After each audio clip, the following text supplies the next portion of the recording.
3 class कति वर्ष भयो नि 9 हेरौँ त एकछिन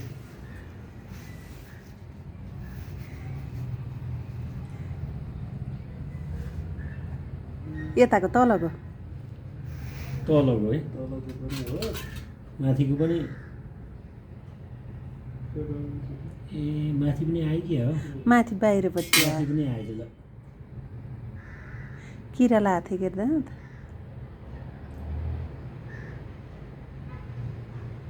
हो त्यो दाँत चाहिँ त्यसको तलबाट आएको छ यो त आइ नै सक्यो यो पनि अब यसरी बाहिरबाट छेर्न थाल्यो कि ए भित्र आइसक्यो त्यो पनि निकालिदिनु पर्ने भयो ल आइसक्यो ती हल्लिहाल्छ त्यो पनि अलिअलि हल्लियो ए अब फेरि अलिअलि हल्लिएको त फेरि अलिक गाह्रो होला निकालिदिइहाल्छ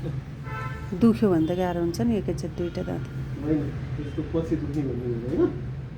आएको बेला राम्रो हुन्छ भने चाहिँ किन भन्दाखेरि अब यता देखिन थाल्छ यो त छेड्दै भने त्यस्तो भयो नि त क्या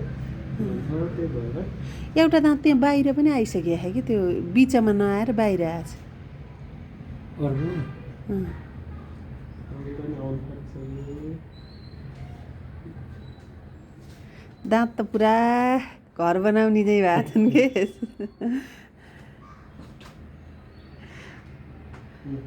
ब्रस पनि गर्नु पर्यो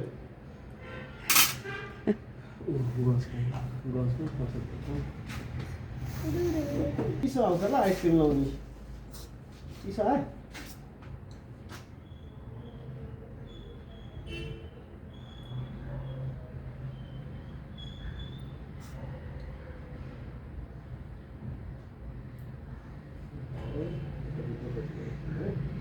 तितो तितो हुन्छ ल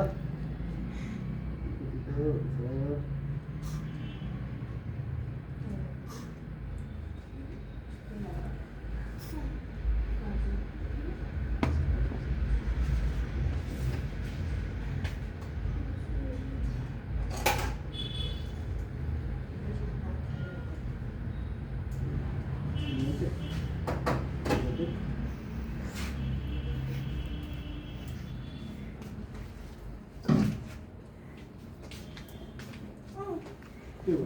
निस्किसक्यो केही भयो दाँत आइसक्यो धन्नु त्यो आफ्नै ठाउँबाट आएछ त्यो चाहिँ ठाउँबाट आयो माथिको चाहिँ बाहिर त्यो यताको आयो होइन त बाहिरबाट आएको यता खाली छ नि त्यो खालीको भागको हो त्यो होइन के त्यो थाहै छैन त्यहाँ हेर त मैले हेर्न त हेरेको थिएँ बरु उसलाई यार अहिले